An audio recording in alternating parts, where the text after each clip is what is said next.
తాకట్లో ఉన్న బంగారాన్ని విడిపించి ఆ రోజున మార్కెట్ ధర కట్టి మిగిలిన డబ్బును మీకు అందిస్తుంది కొమ్మూరి గోల్డ్.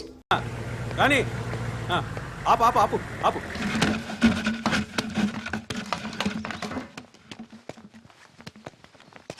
అన్నా, ఇంకో ట్యాంకర్ కావాలేమో మేడం గారిని అడగండి.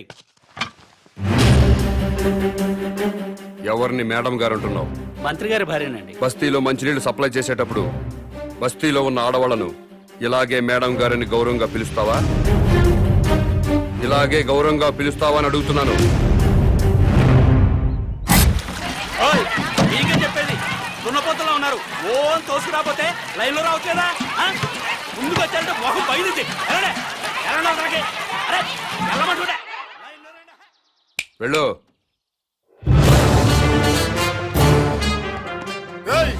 ఏం పని అది?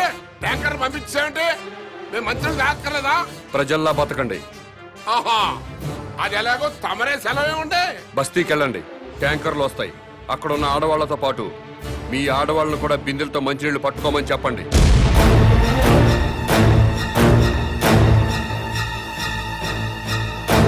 నేను మంత్రి గారి భార్యనండి. బస్తీ ఆడవాళ్లతో కలిసి మంచిళ్ళ కోసం బిందె పట్టుకొని క్యూలో నిలబడాలా? లేబర్ కి మనకి తేడా లేదా డాడీ? వాళ్ళు ప్రజలమ్మా, ఆ మాట వాళ్ళని అనలేం కదా. ఎందుకు అనకూడదు? వాళ్ళేమైనా మన కూడికే ఓట్లు వేశారా? కోట్ల రూపాయలు కుమ్మరించాం. 75 లక్షల రూపాయల బ్రాండీలు విస్కీలు తాగి ఓట్లేశారు. ఊరికే వేశారా?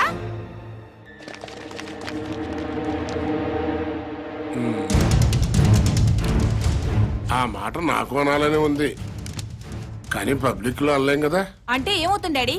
పదవి పోతుంది అంతేగా? పోనివ్వండి, మేం మాత్రం బిందెలు పట్టుకుని క్యూలో నుంచాం. సరే, నాకు తప్పేదే ఉంది. మీ తరఫున బిందెలు పట్టుకుని క్యూలో నేనే నించుంటాను.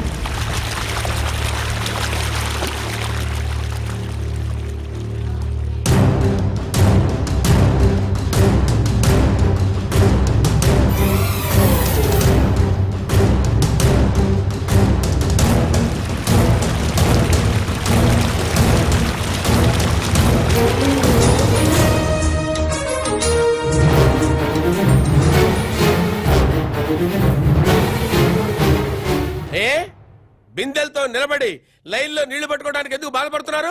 అధికారంలో ఉన్న వాళ్ళ భార్యలు ప్రజల కంటే గొప్పోళ్ళ? బిందెలతో నీళ్లు పట్టుకోలేరా? ఈ ఒక్క మంత్రి గారి భార్య కాదు, అందరి మంత్రుల భార్యలు ఇలాగే లైన్లో నిలబడి బిందెలతో నీళ్లు పట్టుకోవాలి. అప్పుడే ప్రజాస్వామ్యం బతుకుతుందని నేను మీకు మనవి చేస్తున్నాను.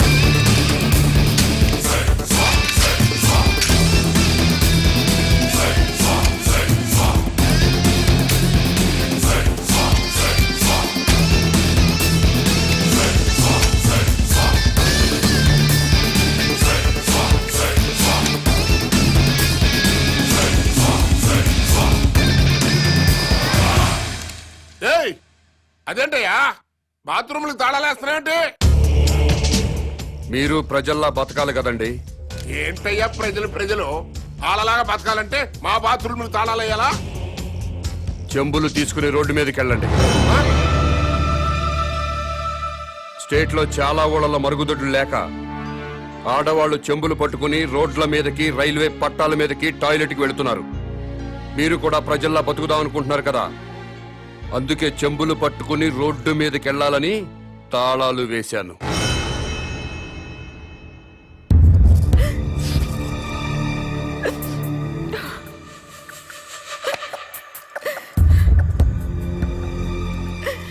ఇంతకంటే చచ్చిపోవడం నయం. ఏంటి డాడీ ఇది? మినిస్టర్ గా మీరేం చేయలేరా? ప్రజల్లాగానే మనము బతకాలంటున్నాడు కదమ్మా. ప్రజలంతా చికెన్ గునియాతో బాధపడుతున్నారు, మనం కూడా చికెన్ గునియా తెచ్చుకోవాలా? లవ్ పేరు చెప్పి ఆడపిల్లల మీద యాసిడ్ పోసి చంపుతున్నారు, మనము చంపాలా? ఆర్గ్యుమెంట్ వద్దమ్మా. ఈ సమస్యకి ఒక్కటే పరిష్కారం. మనం జనంతో పాటు చెంబుట్టుకుని రోడ్డు మీదకి వెళ్ళకూడదు అనుకుంటే నేను ఎమ్మెల్యేకి రాజీనామా చేయాలి, మంత్రి పదవికి రాజీనామా చేయాలి. అసలు టోటల్ గా నేను రాజకీయ సన్యాసమే చేసేయాలి. అభిమానం ముఖ్యమో అధికారం ముఖ్యమో మీరే నిర్ణయించండి.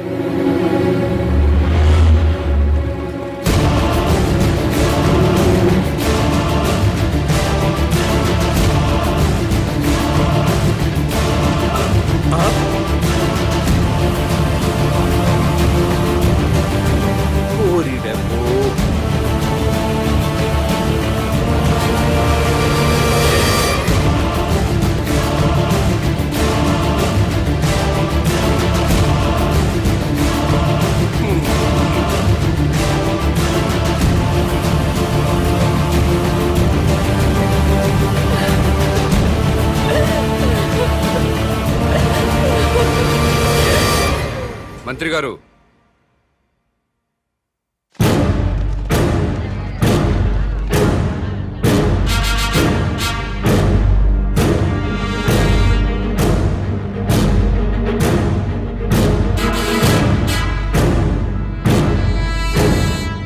కన్నీళ్లు మంత్రుల కుటుంబాలకే కాదండి, మా ఊళ్ళు ప్రజలకు కూడా ఉంటాయి, మా ఆడవాళ్ళకు కూడా ఉంటాయి. నలుగురిలో మొగుడు ముందు నిలబడడానికి కూడా ఆడది మొహాట పడుతుంది. అలాంటిది పొద్దున్నే చెంబు తీసుకుని రోడ్డు మీద నిలబడాలంటే ఎంత సిగ్గుపడుతుందో, ఎంత అవమానంతో చచ్చిపోతుందో తెలీదా సార్ మీకు? ఈ దేశంలో అన్నిటికంటే ఉప్పు చీప్ సార్. ఉప్పు కంటే కూడా ఆడదాని పరువు చీప్ అనేలా మీలాంటి నాయకులు ప్రవర్తిస్తున్నారు. మనుషులైతే సిగ్గుపడండి, మనసుంటే ఆలోచించండి.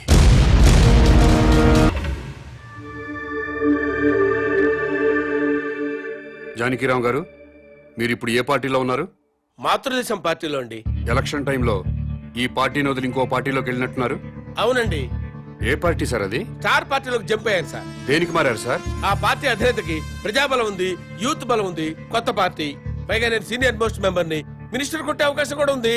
అధికారంలోకి డెఫినెట్ గా వస్తుందని నమ్మకంతో చేరాను సార్. స్టార్ పార్టీలో జాయిన్ అయినప్పుడు ఆ పార్టీని, ఆ పార్టీ అధ్యక్షుడిని ఏదో పొగిడినట్టున్నారు. ఎస్, పొగిడాను. స్టార్ పార్టీలో సామాజిక న్యాయం ఉంది, అవినీతిపై పోరాటం ఉంది, ప్రజలపై ఆరాటం ఉంది. పార్టీ అధ్యక్షుడు నీతిమంతుడు. మాతృదేశం పార్టీ నుంచి బయటకు వచ్చినప్పుడు ఆ పార్టీని, ఆ పార్టీ అధ్యక్షుడిని ఏదో తిట్టినట్టున్నారు. తిట్టాను. మాతృదేశం అంతా one man show sir.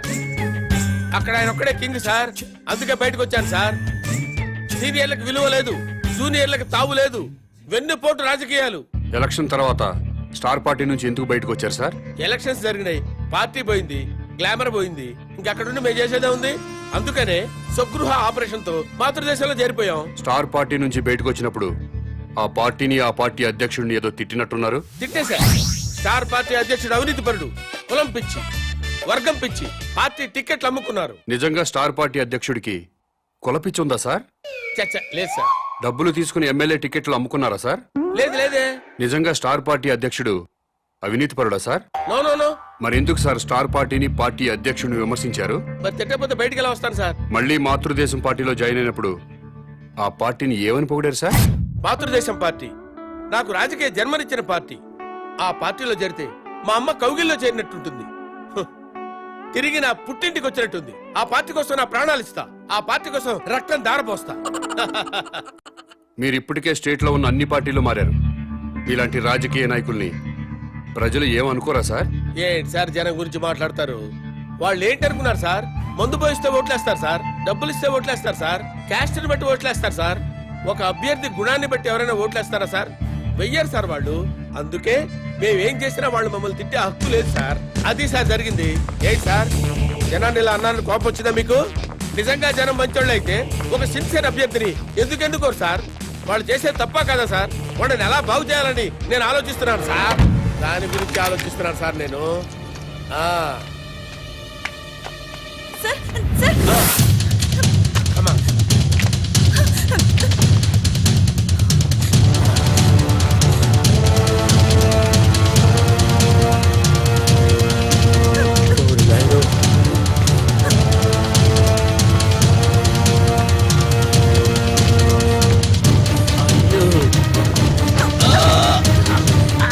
Common man, ఇతను పారిపోతున్నాడు, రండి.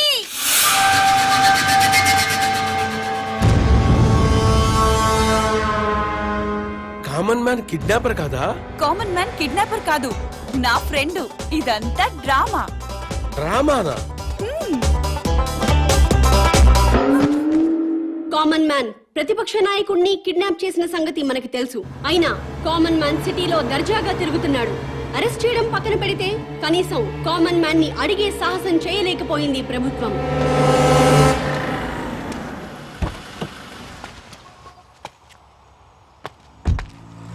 నమస్తే సార్. నమస్తే. నేను గవర్నర్ గారి పిఏనండి. గవర్నర్ గారు మీతో మాట్లాడుతూ ఉన్నారు.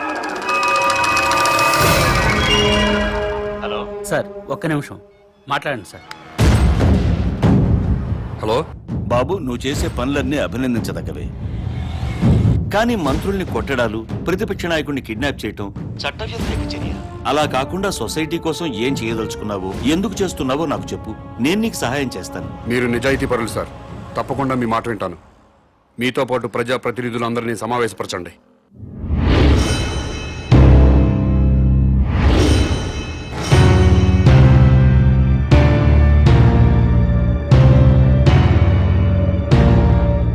నీకేం కావాలి?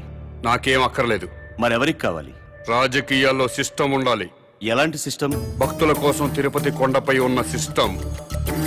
నువ్వు తాగుబోతువా, తిరుగుబోతువా, రౌడీవా, గోండావా అన్నది మాకు అనవసరం. తిరుపతి కొండపైకి ఎక్కాలంటే మాత్రం భక్తుడిగా మారాలి. కొండపై ఉన్నంతసేపు తాక్కూడదు, తిరగకూడదు.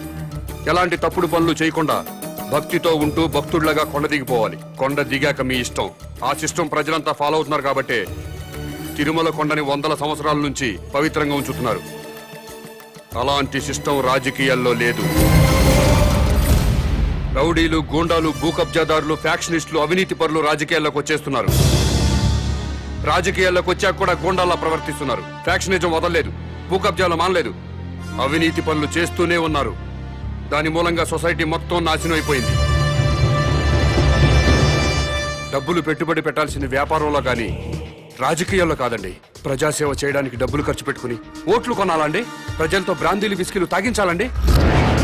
ఎలక్షన్లో డబ్బు సారా ఖర్చు పెట్టకుండా నిజాయితీగా కేవలం ప్రజల ప్రేమతో గెలిచి ఎమ్మెల్యే అయిన వాళ్ళ పేర్లు ముచ్చటగా 3 పేర్లు చెప్పగలరా?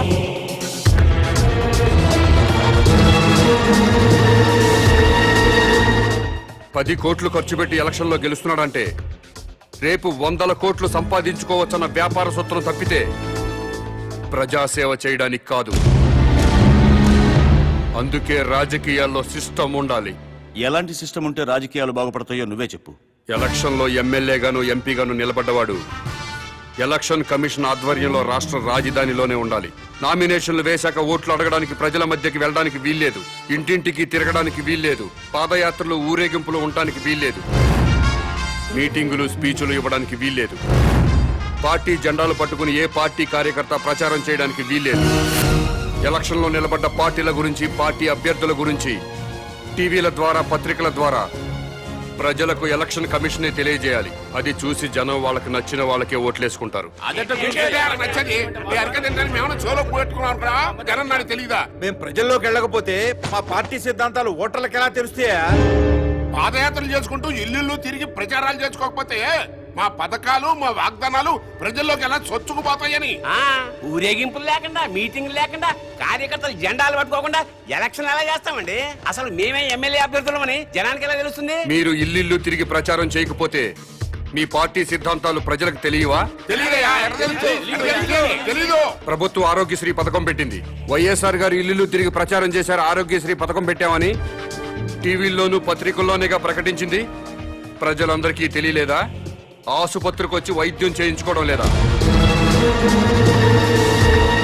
ఎన్టీ రామారావు గారు 2 రూపాయలకే కిలో బియ్యం పథకం ప్రవేశపెట్టారు. 2 రూపాయలకే కిలో బియ్యం ఇస్తున్నామని ఇల్లు తిరిగి ప్రచారం చేశారా? పత్రికల్లోనేగా ప్రకటించారు. రాష్ట్రం మొత్తం తెలియలేదా? ప్రభుత్వ పథకాలన్నీ టీవీలు, పత్రికల ద్వారా ప్రజలకు తెలియగలేంది మీరే ఎలక్షన్లో నిలబడ్డ అభ్యర్థులని ప్రజలకి తెలియదా? ఆ సంగతి మీకు తెలియదా? తెలుసు. అయినా మీరు ఎలక్షన్లో జనం మీద పడతారు. ఎందుకంటే ఓట్ల కోసం డబ్బులు పంచాలి. జనానికి కులం పిచ్చి, మతం పిచ్చి ఎక్కించాలి. మీకు ఓట్లేరు అన్న వాళ్ళపై పోలీసు కేసు పెట్టి వేధించాలి. హత్య రాజకీయాలు చేయాలి. ప్రాణాలు తీయకుండా ప్రజాస్వామ్యాన్ని ఎన్నాళ్ళు హత్య చేస్తారు? ఆ హత్యల్లో ఎన్నాళ్ళు ఈ ప్రజల్ని భాగస్వాములను చేస్తారు? నోటి మాటతో వేయాల్సిన ఓటుకి 1000 కోట్లు ఎందుకు ఖర్చు పెడుతున్నారు? గెలిచాక మళ్ళీ 1000 కోట్లు ఎందుకు సంపాదిస్తున్నారు? ఈ మోసం జరగకుండా ఉండాలంటే నేను చెప్పిన సిస్టం పెట్టి తీరాల్సిందే. భారతదేశం బాగుపడాల్సిందే. లేదా ప్రతిపక్ష లీడర్ కిడ్నాప్ అయినట్టు ముఖ్యమంత్రి కిడ్నాప్ అవుతాడు. ముఖ్యమంత్రి గారి భార్య ఆరోగ్యం మరింత క్షీణించిందని ఆసుపత్రి వర్గాలు తెలియజేశాయి. ఆక్సిజన్ తో ఊపిరి తీసుకుంటున్న ముఖ్యమంత్రి సతీమణి కోమాలోకి వెళ్లే ప్రమాదం ఉందని డాక్టర్లు చెప్తున్నారు.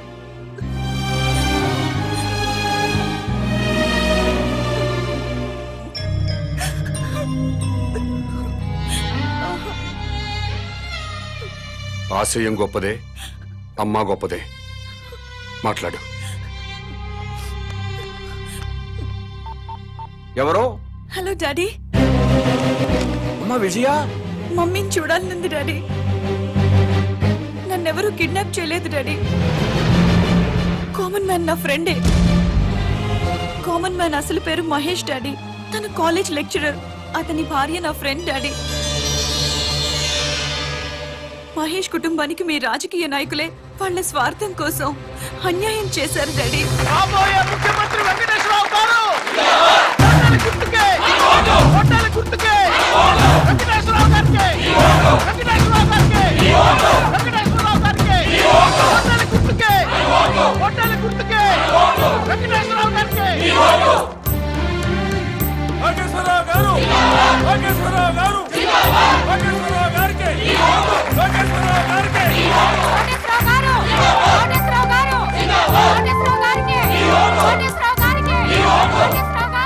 మీ ఓటు ఎవరికండి?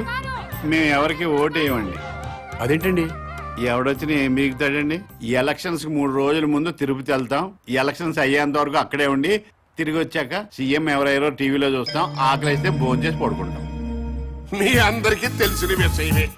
నేను ఈ ఎలక్షన్ లో ఎమ్మెల్యేగా నిలబడుతున్నా. కానీ మా పార్టీలోనే కొంతమంది అసమ్మతి గ్రూపుగా చేరి నా మీద దుష్ప్రచారం చేస్తున్నారు, నన్ను ఓడించాలి అని. ఏమండే, మీరందరూ నాకు అమ్మలు, అక్కలు, నాన్నలు, బావలు, తమ్ముళ్ళు ఎంతమంది ఉన్నారు. మీ అందరి ఆశీర్వాదం నాకు ఉండగా నేను ఎక్కడ ఓడిపోతానండి? గెలుస్తున్నా, ఎమ్మెల్యే అవుతున్నా, ముఖ్యమంత్రి అవుతున్నా. ఎవరు ఎన్ని కబుర్లు చెప్పినా ఎవడి కులాన్ని వాడు పోగొట్టుకోడు. నేను మీ అందరికీ చెప్పేది ఏంటంటే, ఇన్నాళ్లకి మన కులానికి ఒక అవకాశం వచ్చింది. మీ కులం వాడిని నేను నిలబడ్డాను. మీరంతా ఒక కట్టుబాటులో ఉండి ఒక మాట మీద నిలబడి మన కులం వాళ్ళందరినీ ఓట్లేసి గెలిపిస్తే మనోడు ముఖ్యమంత్రి అవుతాడు. దయచేసి ఆలోచించండి. మీ ఓటు ఈయనకేనండి? అవునండి, నాదండి, మా చెల్లిదండి, మా ఆవిడదండి, హోల్ ఫ్యామిలీ అంతా ఆయనకేనండి. మంచోడండి? మా క్యాస్టోడండి. మీ క్యాస్టోడని ఓటేస్తావా, మంచోడని ఓటేస్తావా? మంచోడో, చెడ్డోడో, దొంగోడో, బెవర్సోడో, బిలిపిత్రోడు మాకెందుకండి అవన్నీ? ఆడు మా క్యాస్టోడు, మేము ఆడికే ఓటేస్తాం. నన్ను ఎమ్మెల్యేగా గెలిపించారంటే మీరు బ్యాంకుల్లో తీసుకున్న రుణాలే కొట్టచ్చు. లైఫ్ లో కరెంట్ బిల్లు కట్టక్కర్లేదు, వాటర్ బిల్లు కట్టక్కర్లేదు, బస్ ఎక్కినా, రైలు ఎక్కినా, ఆఖరికి విమానం ఎక్కినా టికెట్ కొనక్కర్లేదు. ఏ షాపింగ్ వెళ్ళి షాపింగ్ చేసినా సరే బిల్లు కట్టక్కర్లేదు. ఆల్ ఫ్రీ అన్నమాట. ఆల్ ఫ్రీ కావాలంటే నాకు కోటేశ్వరరావుకి ఏమి ఓటేయండి, నాకేమి ఓటేయండి, నన్నే గెలిపించండి. చప్పట్లు కొడుతున్నాను కదా అని ఆయనకి ఓటేస్తాను అనుకుంటున్నారా? మరి ఎవరికేస్తారు? ఎవరికైనా వేయాలంటే ఓటు ఉండాలి కదా. అదేంటి, మీకు ఓట్లేదా? రాయించుకుంటేనే కదా ఓటు ఉండడానికి. అదేంటండి? ఎలక్షన్ టైం వస్తే చాలు ప్రతి ఓడు ఇంటికి రావడం, తలుపులు కొట్టడం, దండాలు పెట్టడం, మాకే ఓటేయండి అని అడగడం, ఆ తర్వాత మేము క్యూలో నిల్చోవడం, ఓటేయడం, ఇవన్నీ మాకు ఎందుకండి? ఎలక్షన్ రోజు హ్యాపీగా సెలవిస్తారు కాబట్టి ఇంట్లో హాయిగా పడుకోవచ్చు. మాకు ఓటు లేదు కాబట్టి ఎవరు మమ్మల్ని వచ్చి డిస్టర్బ్ చేయరు.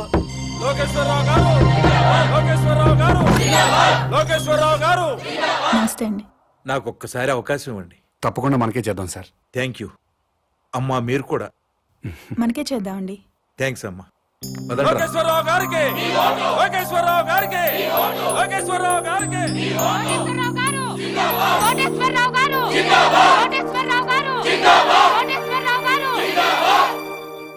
నాకు ఒక్క అవకాశం ఇవ్వండి సార్, ప్లీజ్.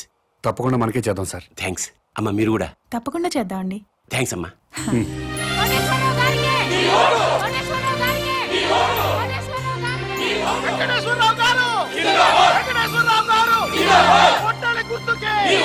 నమస్కారం అండి. మా వారిని తప్పకుండా గెలిపించాలమ్మా. నమస్కారం పెట్టు. నమస్కారం అండి. నమస్కారం. నమస్కారం అమ్మా. నమస్కారం. బాబా, ఈ ఒక్కసారికి నాకు ఓటేశారనుకోండి, నేను ముఖ్యమంత్రిని అయిపోతా. అయ్యో, తప్పకుండా మనకే చేద్దాం సార్. అమ్మ మీరు కూడా ఈ ఒక్కసారికి నాకు ఓటేసేయండి. తప్పకుండా చేద్దామండి. అలాగే ఆడవాళ్ళు మాటిస్తే ఖాయమైపోయినట్టే. మనకే చేద్దామండి. అరే నోర్మిండే, పొద్దున్న లోకేశ్వరరావు వచ్చి అడిగితే మీకే ఓటేస్తాము అన్నారు. మధ్యాహ్నం కోటేశ్వరరావు వచ్చి అడిగితే మీకే ఓటేస్తాము అన్నారు. ఇప్పుడు మేము వచ్చి అడిగితే అయ్యా మీకే వేస్తామండి అంటారు. ఇంత డైరెక్ట్ గా అబద్ధాలు ఆడేస్తారండి మీరు.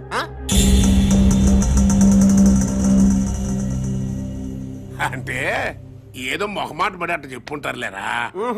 మనకే అలాగే మొహమాట పడి చెప్పుంటారు. చచ్చిపోతాం, ఎవడికెవడు ఓటేస్తాడో తెలియట్లేదు. ప్రతి వాడు మీకే ఓటేస్తాం, మీకే ఓటేస్తాం అంటున్నారు. ఇదిగో డైరెక్ట్ గా వచ్చేద్దాం. ఓటుకి ఎంత తీసుకుంటారో చెప్పండి. మాకు అవసరం లేదు. అవసరం లేనప్పుడు మీరు మాకు విషయం డైరెక్ట్ గా చెప్పండి. ఓటు వేస్తావనో ఏవనో మాకు ఒక లెక్క చస్తుంది. అదే ఊరుకా ఏదో కుర్రతనం మాటలేండి. రే అది సీక్రెట్ బ్యాలెట్, ఓపెన్ గా చెప్పరు. డాడీ ఆ, పద. ఆ, పద పద.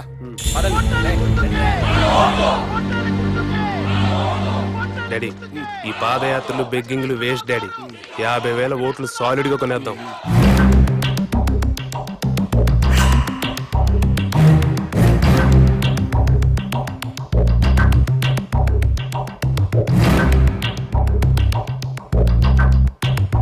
మూర్తి, నీకు నా నియోజకవర్గంలో సర్పంచులు, ఎంపీటీసీలు, జడ్పీటీసీలు, కుల పెద్దలు అందరూ బాగా తెలుసు. మా పార్టీ వాళ్ళే కాకుండా 50,000 ఓట్లు బయట నుంచి పడాలయ్యా. పడాల్సిందే అంటే కొనాల్సిందే సార్. అది జనరలే కదంటయ్యా. మనలో మన మాట ఓటు ఎంత కొనిపిస్తా? ఓటుకు 1000 అయితే రెండో మాట లేకుండా అమ్ముడుపోతారు సార్. మందు మందేనా అన్ని అందులోనేనా? మందుకి వేరే ఇచ్చుకోవాలి సార్.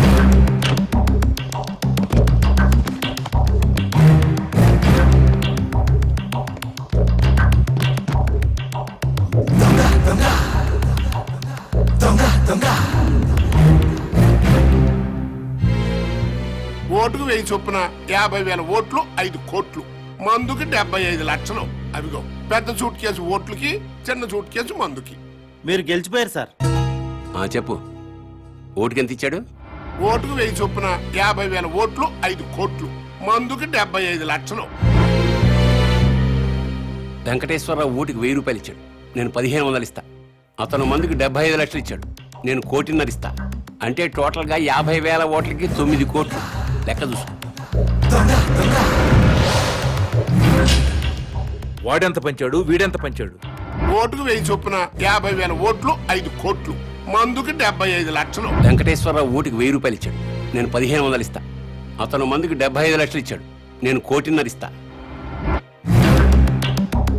ఓటుకి 2,000, 50,000 ఓట్లకి 10 కోట్లు, మందుకి 3 కోట్లు. తీసుకో. ముఖ్యమంత్రి వెంకటేశ్వరరావు గారు, కాబోయే ముఖ్యమంత్రి వెంకటేశ్వరరావు గారు, కాబోయే ముఖ్యమంత్రి. ఆ యదవ మూర్తిగాడు మనల్ని మోసం చేశాడు. మనకి 50,000 ఓట్లు వేస్తాను మన దగ్గర నుంచి 5,70,00,000 తీసుకున్నాడు. అవును. మా ఓట్లన్నీ మీకే ఇస్తావు, నా కోటేశ్వరరావు దగ్గర నుంచి కూడా డబ్బులు తీసేసుకున్నాడు ఈ మూర్తిగాడు. అట్టట కుదురుద్రా. నన్ను అడుగుతావేంటి? ఆ అడుగు. 50,000 ఓట్లకి 5 కోట్లు అన్నావు, ఇచ్చా. మందుకు సపరేట్ అన్నావు, ఇచ్చా. మరి ఇంకేంట్రా నీ ప్రాబ్లం? కోటేశ్వరరావు గారు ఓటుకి 1,500, మందు 1,50,00,000 ఇచ్చారు సార్. అంటే ఏంట్రా? ఆ 50,000 ఓట్లు కోటేశ్వరరావు గారికి ఇస్తున్నావు అన్నమాట. లేదు సార్, లోకేశ్వరరావుకి వేస్తున్నాం. మధ్యలో ఆడేంట్రా? ఆయన ఓటుకు 2,000, మందుకు 3 కోట్లు ఇచ్చారు సార్. ఇంకోటి వచ్చి 10 కోట్ల నుంచి పక్కలేరా అంటాడు. వేసేస్తావా? ఫు! మనిషి అన్న తర్వాత నీతి జాతి ఉండాలరా. నమ్మకంతో వేయాల్సిన ఓట్లు డబ్బులు ఇచ్చుకుంటున్నారు, మీకు మాత్రం నీతి జాతి ఉందా? చంపు తెగు. ఛీ! నీతో నాకు అనవసరం గానీ నా డబ్బులు నాకు ఇచ్చేయి. ఇచ్చేయి. ఇంకెక్కడ డబ్బులు సార్? జనానికి పనిచేసాం. పనిచేశారా? కావాలంటే అడ్రస్లు ఇస్తాం, వాళ్ళు ఎల్లకెళ్ళి తెచ్చుకోండి.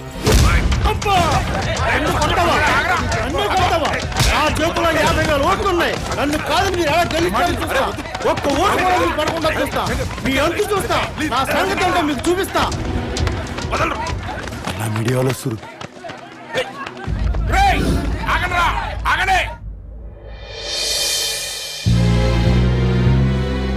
మీడియా వాళ్ళు వస్తున్నారు రా. అసలు ఎలక్షన్ టైము. కొట్టక్కర్లేదురా, చెయ్యి ఎత్తితే చాలు కొట్టారు కొట్టారు కొట్టారు కొట్టారని 90 సార్లు అన్ని ఛానల్తో చూపిస్తారు. రండి. రేయ్, నన్ను ఓడించడానికి మన పార్టీ వాళ్ళు అపోజిషన్ పార్టీ వాళ్ళు ఒక్కటైపోయారా. అప్పుడు నేను ఓడిపోవటం ఖాయం. అందుకే ఎలాగైనా ఎలక్షన్ ఆపాలరా. ఆపాలంటే ఓటర్స్ లో కనీసం 500 మంది చావాలి. ఆ మాత్రం ప్రజల్ని త్యాగం చేస్తే తప్ప మనకి న్యాయం జరగదు. ఇది అన్నా, నా మాటిను, నీ పనిలో నువ్వు ఉండు, నేను శంకరం మా పనిలో మేము ఉంటాం, సరేనా?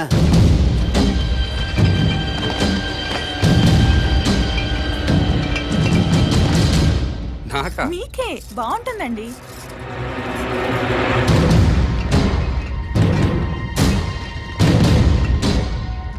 అన్నా చెప్పు తమ్ముడు, అన్ని బస్తీలకు మందు పంపిస్తున్నాం. నిజం మందు అనుకుని మన కార్యకర్తలందరూ తాగుతారేమో. ఇది కల్తీ మందు. ప్రజలు మాత్రమే తాగాలి. కనీసం 500 మందైనా చావాలన్నా ప్రజలు మాత్రమే. అర్థమైందా అన్నా?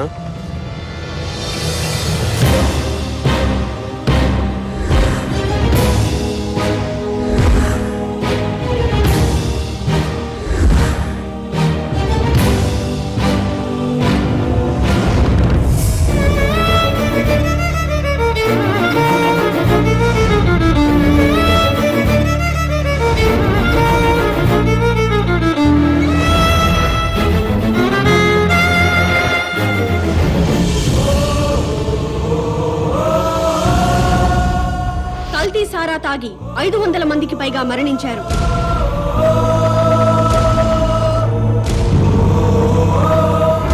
ఈ నియోజకవర్గంలో ఎన్నికల్ని నిలిపివేస్తున్నట్టు ఎలక్షన్ కమిషన్ ప్రకటించింది. వెంకటేశ్వరరావుని పాలిటిక్స్ నుంచి బహిష్కరించాలి. రాజకీయ సన్యాసం చేయించాలి. ఇంతమంది ప్రజలు చావడానికి కారణం వెంకటేశ్వరరావే. వెంకటేశ్వరరావుని వెంటనే అరెస్ట్ చేయాలి. ఎలక్షన్ తర్వాత ఓటర్లకి మందు పోయిస్తారు. నేను ఒక్కనేనా? అన్ని పార్టీలు వాళ్ళు పోయిస్తున్నారు. కాకపోతే కోట్రా, ఆఫా, ఫుల్లా అంతే తేడా. మరి అలాంటప్పుడు నేను తాగించిన మందు తాగే జనం మరణించారు అంటానికి ప్రూఫ్ ఏమనుందా? ఎస్, మాకు కావాల్సింది ప్రత్యక్ష సాక్ష్యం. చూసిన వారు ఎవరైనా ఉంటే డైరెక్ట్ గా పోలీస్ స్టేషన్ కు వచ్చి రిపోర్ట్ ఇవ్వండి. తప్పకుండా యాక్షన్ తీసుకుంటాం.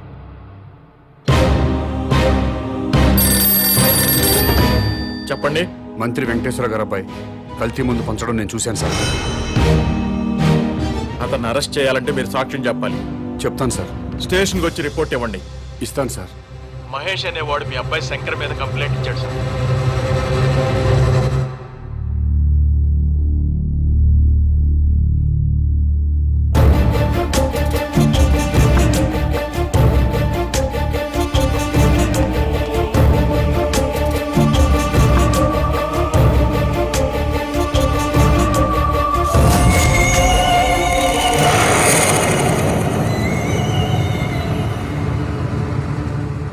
ఇతని మీద కదా మీరు కంప్లైంట్ ఇచ్చింది? అవును సార్. ఇతను తీసుకెళ్లి సెల్లో పడేయండి.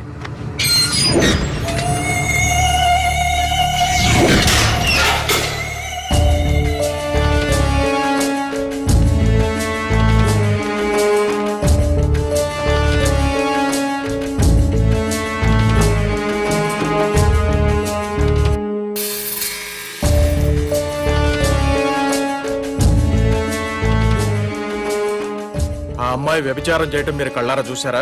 చూశానండి. రిపోర్ట్ రాసివ్వండి. ముందు దాన్ని తీసుకురండి. ఆల్రెడీ తీసుకొచ్చామయ్యా. ఎస్ఐ గారు,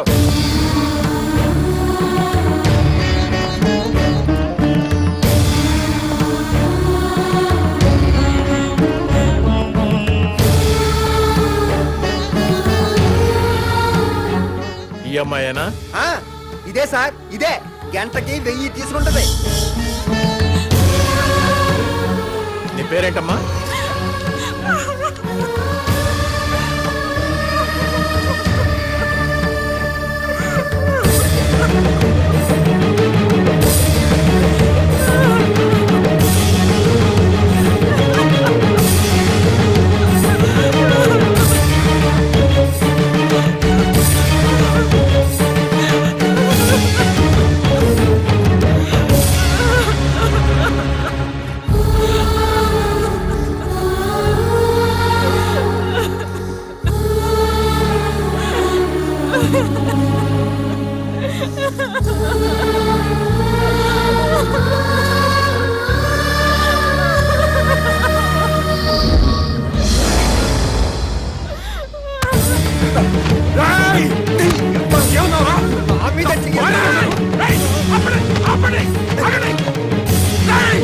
నా భార్య సార్, నా భార్య సార్. తను నీ పెళ్ళానికి ఏంటి? వ్యభిచారం చేయకూడదని రూల్ ఉందా? మంత్రి కొడుకు 500 మందిని చంపాడన్నావు, నేను చూశానన్నావు. నీ మాట విని మంత్రి కొడుకుని అరెస్ట్ చేశానా లేదా? సెల్లో పెట్టానా లేదా? అలాగే ఇతను నీ పెళ్ళం వ్యభిచారం చేస్తుందని చెప్పాడు, నేను చూసా అన్నాడు, కంప్లైంట్ ఇచ్చాడు. ఈయన మాట విని నీ పెళ్ళాన్ని అరెస్ట్ చేశాను, స్టేషన్ తీసుకొచ్చాను. తప్ప? మంత్రి కొడుకుని ఇంట్రాగేట్ చేస్తాం, నీ పెళ్ళాన్ని ఇంట్రాగేట్ చేస్తాం. అప్పుడు తెలుస్తుంది దొంగెవరో దొరెవరో. ఎస్ఐ గారు,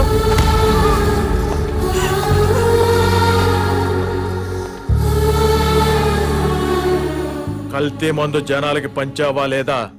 నో. వ్యభిచారం చేస్తున్నావా లేదా? గంటకి ఎంత తీసుకుంటున్నావు?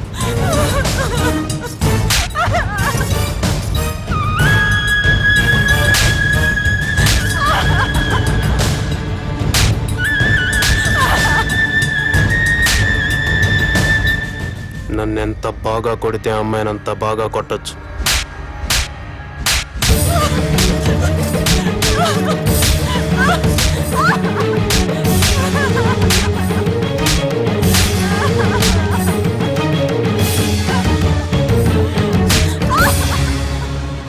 మాస్టారు, ఇదంతా మీకు అవసరం? వాళ్ళు పొలిటికల్ గా ఏమైనా చేసుకుంటారు, నీ జోలికి రాలేదు కదా. అయ్యిందేదో అయిపోయింది. మంత్రి కొడుకు మీద పొరపాటున కేసు పెట్టానని వెనక్కి తీసుకో. శివాజీ కూడా విత్డ్రా చేసుకుంటాడు. లేకపోతే కాసేపట్లో కెమెరాతో టీవీ వాళ్ళు వస్తారు. ఆ తర్వాత 10 మంది కుర్రాళ్ళు వస్తారు. నీ పెళ్ళాన్ని గంటకు 1000 రూపాయల లెక్కన బుక్ చేసుకున్నామని చెప్తారు. పాలిటిక్స్ లో ఏమైనా జరుగుద్ది. నేను మీ ఏరియా కార్పొరేటర్ని కాబట్టి నీ మంచి కోరి వచ్చా. నువ్వు నా మాట వింటానంటే సిఐ గారితో మాట్లాడతా. మాట్లాడమంటావా?